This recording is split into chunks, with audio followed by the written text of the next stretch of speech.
Sox rally from behind and take game one of this wild card 3-1.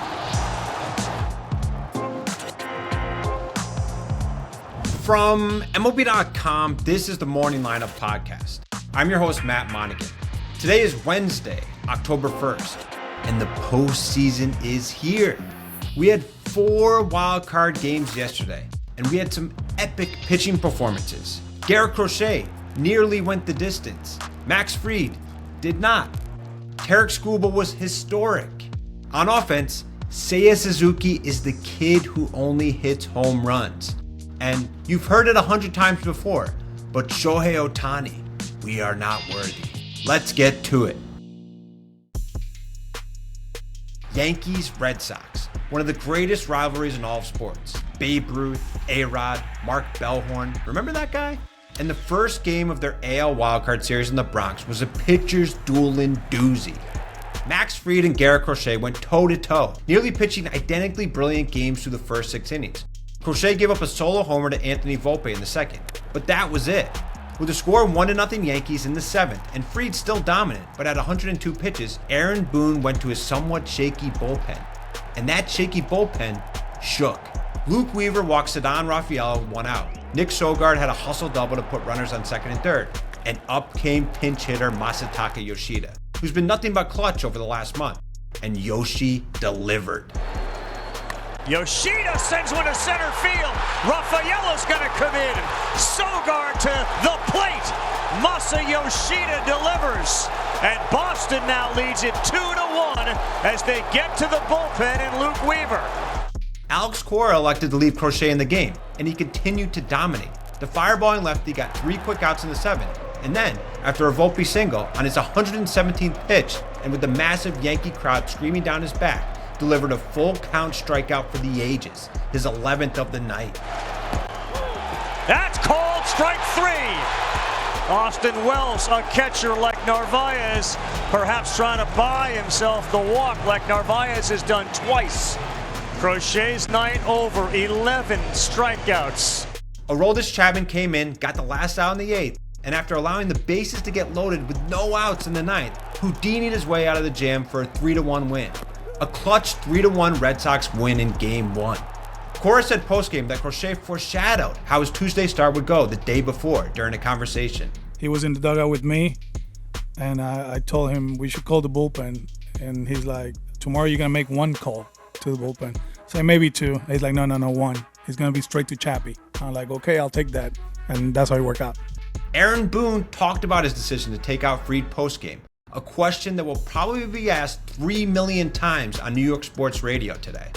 They pressured him pretty good in the 4th, 5th, 6th. Had a couple base runners each inning. So I felt like he kind of cruised through the first few, and obviously he ends up pitching great, but I felt like he had to work pretty hard, and I was going to have the 6 be at the end, but once we finished with the double play, I wanted him to go out and get Duran, and then felt like we were lined up. Max Fried, post-game, felt a bit differently. Yeah, I definitely felt good. Felt like whatever the team needed. I definitely exerted a lot of energy trying to get out of that, but I definitely, had enough in the tank for whatever the team needed. Boone was confident to be able to give the ball to Weave in that situation. Yikes. But don't worry, Yankee fans, there's still another game to win. Tonight at 6:08 p.m. Eastern, on ESPN, in fact, Brian Bayo will go up against Carlos Rodon. The Yankees have only been knocked out once in the first round over their last 7 postseasons. That was in 2021, but it was also to the Red Sox. For the last couple weeks, all the Tigers heard about were the Guardians. How they blew the biggest division lead in history to them. How they lost crucial games to them down the stretch. Detroit players and fans probably saw Jose Ramirez in their nightmares, hitting home runs and whispering, "The land, the land, the land," in their ears. And because of their collapse, Detroit had to face off against the Guardians at Progressive Field on Tuesday in Game 1 of the AL Wildcard Series. But there is one way to stop all that bad juju. Tarik Skubal. And he did. Noel just completely overmatched. And that's going to be it for Skubal. Ace performance. This guy's been absolutely incredible all year. Skubal, the likely repeat AL Cy Young winner, absolutely shoved against Cleveland, seemingly pitching angry. He struck out 14 over 7 2/3 innings, the most by a Detroit pitcher in the playoffs since Joe Coleman way back in 1972. He's just the 14th pitcher ever to have at least 14 punch-outs in a postseason game. Gavin Williams also pitched well, striking out 8 over 6, but gave up an unearned run in the first after a runner advanced to second on an error in a Spencer Torkelson RBI single. The Guardians tied things up at 1, but in the 7th, when the Tigers had runners on first and third, Zach McKinstry got a run home on a sacrifice bunt. Bunt-tober, 2-1 Tigers. Jose Ramirez got to third after a single and an error in the 9th, but Will Vest caught him off third on a comebacker and shut things down to get the save in a crucial Tigers victory. Crucial because in the history of best-of-3 wildcard series, Game 1 winners have gone on to win the series 18 of 20 times, including 16 sweeps. Manager A.J. Hinch was feeling pretty good about his star pitcher's performance post-game. He's been incredible for us all season, but what a performance at the biggest moments and on the biggest stage to get us in a great position to win the game. So saw a little bit of everything out of him. He was efficient, he was dominant, he had every pitch, he was up to 100 all the time. He didn't let any big moment rattle him, and then put an exclamation mark at the end with his last few pitches and last let's call it 4 outs of handing the ball to Will. Game 2 of Guardians vs. Tigers will be today at 1:08 p.m. Eastern on ESPN. Casey Mize, who notched 14 wins with a 3.87 ERA this year, will face off against Cleveland's Tanner Bybee, who, like most of the Guardians starters, has been brilliant down the stretch. Cleveland could use one of those this afternoon. Cleveland manager Stephen Vogt seems to think his team can make it happen. Backs have been against the wall for 3 months. What's one more day? Coming up, the NL side of the wildcard bracket. We'll get into those games after the break. The Dodgers vs. Reds matchup looked like maybe the most lopsided series of the 4 wildcard games. And well, Shohei Ohtani immediately showed why in inning number 1. Swing and a line drive, ripped right field, back, gone! Leadoff homer, Shohei Ohtani, a low liner over the right field fence. And just like that, the Dodgers take a 1-0 lead. A Hunter Green 100.4-mile-per-hour fastball deposited over the right field fence, the fastest pitch Ohtani has homered off in his career. And LA was far from done. Teoscar Hernandez homered twice. Ohtani would hit another in the 6th, that one at a mammoth 454 feet. That lead was all Blake Snell needed.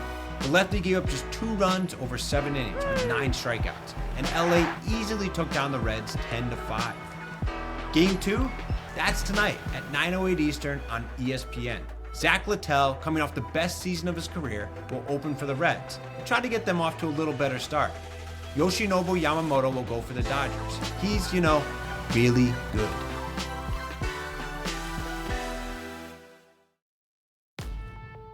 Over in Chicago, in the Padres-Cubs NL wildcard game, Nick Pivetta was doing what he did all year long, getting batters out. Pivetta got a 1-0 lead on a Xander Bogaerts double and then struck out 6 over 4 scoreless. But in the 5th, Seiya Suzuki said, "Seiya."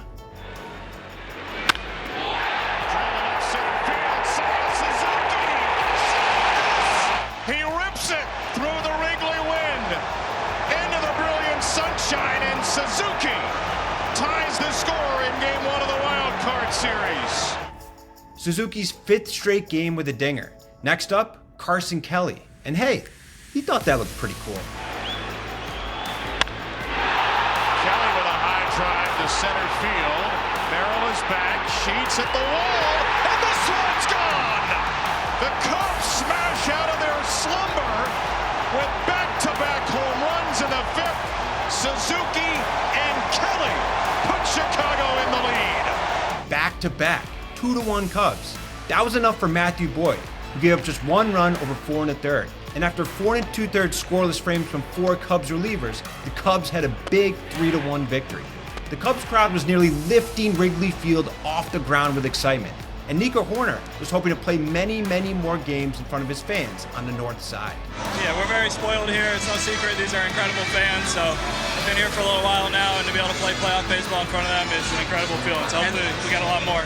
Game 2 of the series will kick off at 3:08 p.m. Eastern on ABC. The Padres will send their strikeout artist Dylan Cease to the mound. He'll face off against reliever and opener Andrew Kittredge. Who knows what San Diego fans are feeling? But manager Mike Schill feels his club can rebound. We'll see what the game presents, and clearly our backs are against it. But look, and our club's no stranger to challenges, and we're battle tested. We'll answer the ball tomorrow, and we'll go from there.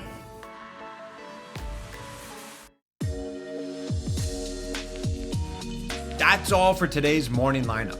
Mandy Bell will be back tomorrow to cover all of the game twos from today and tonight. And as always, please don't forget to leave us a rating and a review, share this podcast with the baseball lovers in your life, and enjoy all of the playoff baseball today.